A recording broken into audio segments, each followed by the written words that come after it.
What's going on, guys?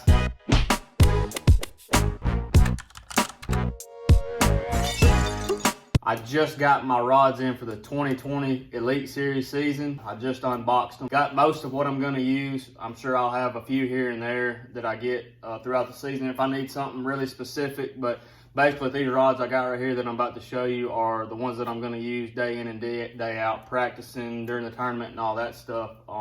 So I'm just going to break down what I use, the actions, what I use them for and all that, and we'll go from there. So these rods are in no particular order. What I forgot to tell you was I'm going to be using the ARC Reinforcers and the ARC Invoker Pros, which are brand new this season, which we released at ICAST last year in June. So I'm really excited about getting to use these rods. I've gotten to use a few here and there in the off season, but to have all these and be able to use them all at my disposal, I'm really excited about it, and I think they're really going to help me catch a lot of fish.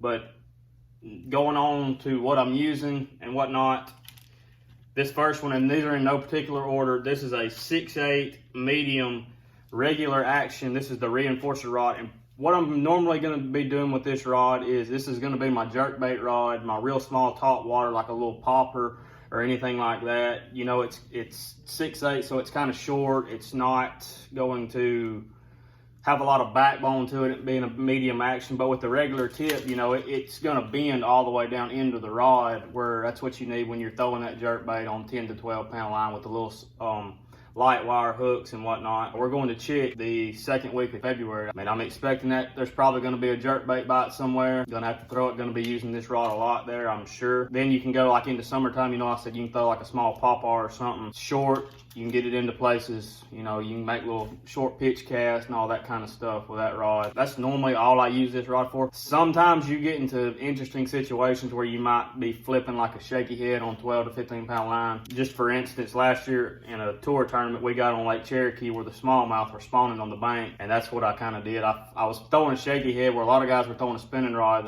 The second day I kind of figured out a deal where you could pick it up with a bait caster and flip it, and you wouldn't lose near as many fish. Your landing percentage was a lot higher. So just little special things like that go into play with a rod like this. Next rod we got is a Invoker Pro, which is the revamp model of the old Invoker. This is a 7 foot medium heavy, I'm sorry. This is an extra fast action, so it's got a lot of tip on the end of it. What I'm going to be doing with this rod, probably, this is a good all-around rod. You know, you can throw a small spinner bait, a buzz bait, skipping a buzz bait places. What you could do, throw a finesse jig, stuff like that, small 3/8 quarter-ounce jig, something like that. But mostly this rod's probably going to be my small crankbait rod. And just for the fact that I'm not a big composite fan, like the glass, graphite mixed rod. I do own some, and I do throw them on certain occasions, but day in and day out, I haven't really jumped on that bandwagon with that rod. ARC makes a great one, don't get me wrong, but when it comes to cranking or throwing a chatterbait or something like that, lipless crankbait, I'm still partial to the graphite rod. It's a medium heavy, but it's got that extra fast tip where, you know, it's not bending all the way down the rod. You've got a little bit of backbone. So this is where I was going to throw my 1.5s, 2.0, stuff like that. Just a pretty good rod you can do all around. I like my all around rods a little bit longer. That's kind of a personal preference, whatever you like to do. If you like to throw it on a 7 foot, that's totally up to you. Everybody's opinion is different. Everybody fishes different. Third rod we got here is a Reinforcer. Oh, this is my baby. This is like I said, a Reinforcer, a 7/6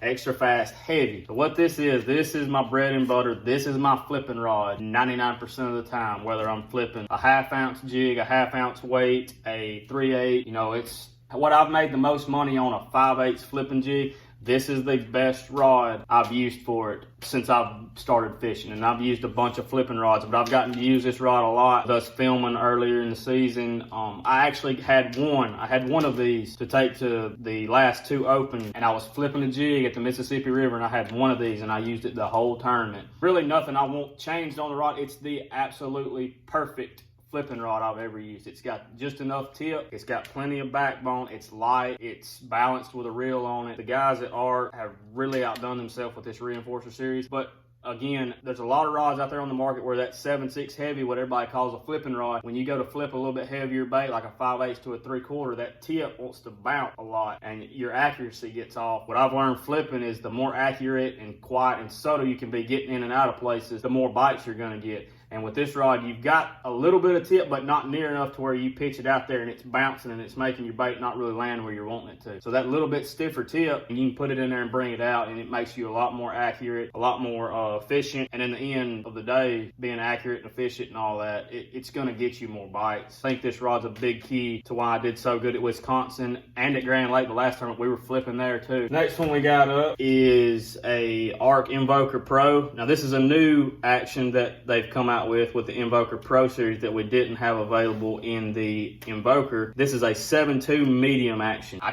got these rods. I've never used a 7.2 medium, but probably what I'm going to do is this is going to be a really good, like a Kitech rod, I think, is what I'm going to use it mostly for.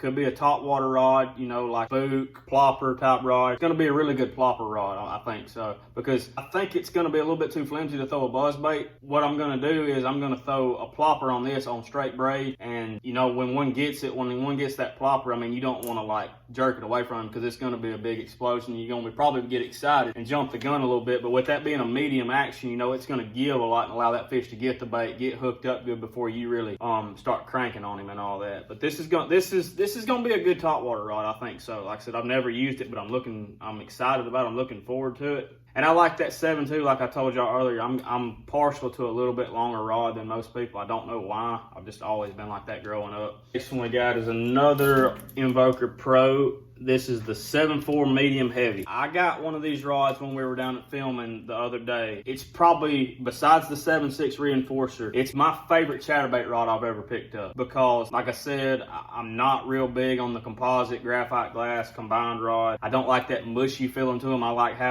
knowing what my bait's doing, being able to feel it really well. And this rod is perfect for chatterbait because I feel like it's got the same action, it's got the same parabolic bend and everything as the composite rods, but it's still got the sensitivity of the graphite rod. That's my big key. I want that sensitivity. I want to be able to feel what my bait's doing. But with this rod, you also get the combined action of the composite rod. So this is the best of both worlds, but where I like the graphite rod, it comes into play very good with the sensitivity, but again, it stays with the action of the composite rod. So if you were in a schooling fish tournament, you can put a spook, a blower style top water bait. You know, you're gonna be able to take this 7.4 and make real long casts with it. I'm talking about like get it out there. But with the medium action on straight braid, I like to throw mine on straight braid. When he gets it way out there, you're not gonna rip it away from him. And also with that medium action, you're gonna be able to get like it's gonna catapult and get a better cast instead of having a stiffer rod per se. Because the stiffer the rod, the shorter distance you're gonna get out of a cast. So what that medium action is gonna do is like catapult, and you'll get that, you get the weight transfer in that bait, and you're gonna get a lot further cast. And in a schooling fish tournament, or where you're throwing a top water a long way, that's gonna get you a few more bites, because a lot of times the person that can cast the furthest will normally get that bite when nobody else will. Moving on to the next, we have another Invoker Pro,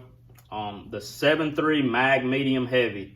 This is a fast action. This rod right here is going to be my all-around go-to rod, just day in, day out. I'm going to use it for spinnerbait, frog, open water frog, not mat frogs, top water, small jig, dragging a Carolina rig. This rod right here does a whole lot, because I got to use the Invoker series last year, the 7.3 mag medium heavy, and I use them every tournament. I mean, there ain't no telling how many different techniques you can do with this rod. It's really my favorite all around. Like I said, it's that 7.3 length. It's not the 7. It's got the medium action to be able to throw like the reaction style baits, the spinner baits, the buzz baits and stuff like that. But then you've got the mag that comes into it that makes it almost in between a heavy and a medium heavy, to where you're able to flip, skip docks with it. I mean, you can just do a whole lot with this rod. There's not a whole lot of fishing techniques that you couldn't do with this rod. So in my opinion, this isn't a sponsorship ploy, I'm being honest with y'all. If you were looking to buy an ARC rod to just go by and you want to do everything you can with it, the 7.3 mag medium heavy is going to be probably your best bet. And that's as honest as I can be with y'all. This is a 7.6 medium heavy. So I'm probably going to use it the most in an offshore tournament, a Carolina rig, big swim bait, ball jig. You got the length to get a long cast. But again, you can probably use this rod also like the 7.4 medium heavy for the schooling fish. You still got that distance, you know, to be able to get a good cast in, a long cast. Next one up, reinforcer again, 7-1 heavy. 99% of the time, dock jig rod. I like skipping with it, skipping docks, not flipping docks. There's a big difference to me. I feel like skipping docks is more going to be on a floating dock, docks that come way off of the bank, but you can't get to the bank. Lakes like Lanier, Smith, Grand, you know, they're big dock lakes, but they're floating docks. You're not really flipping them. You're not getting up close to them, you know, dirty water and all that.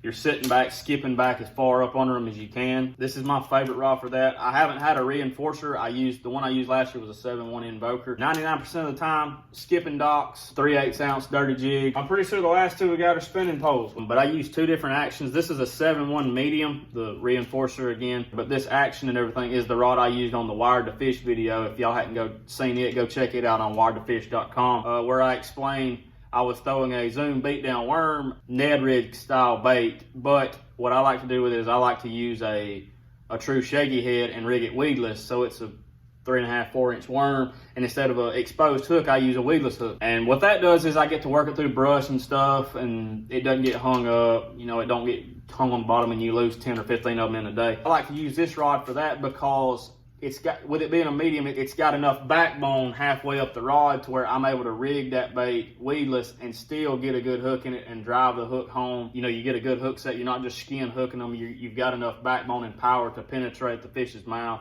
and get a good hook up every time. I mean, I catch one on film in that Wired to Fish video, and he's got it, you know, in between his eyes, perfect the way you want it. This is mainly going to be my Shaky head rod, my weedless Ned rig rod, I guess as you could call it. Mike could throw a light swim bait with this. I've never done it. I don't do that a whole lot when I throw a Kitech or anything. I'm normally on a bait caster, but I know some people prefer to throw it on a spinning rod because they get so light sometimes. Fast rod I've got laying up here is this. This is a 7.3 reinforcer, medium light, 100%.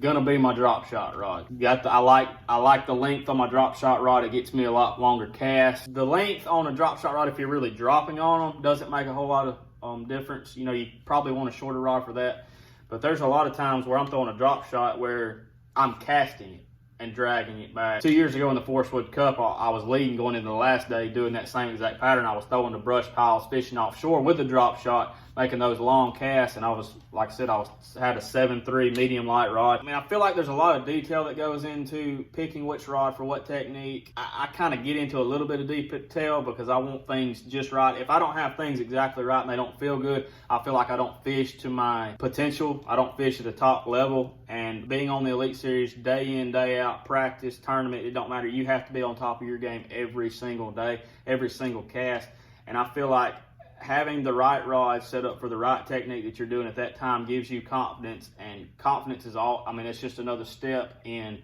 being as good as you can be. And I know a lot of people out there don't have the budget to go buy 50 rods. I understand that. But if you can get you 4 or 5 rods that you have confidence in doing your confidence techniques and what you like to fish around your area, your home lake or whatever, get you 4 or 5 rods that you're really comfortable in, and it's going to make a big difference on you landing your fish, how many bites you get, and so forth. If y'all have questions, feel free to comment. You know, I can answer. Or tell me what rods you use for what situation. Like, maybe you have a better idea on skipping a dock skipping rod. I might look into it. You never know. For now, we're going to get going, get all these rods rigged up, get this bad skeeter ready for St. John's in about a month. And also, don't forget, like and subscribe all my social medias. I'm real active on there. Get in touch with me, and we'll see you guys next time.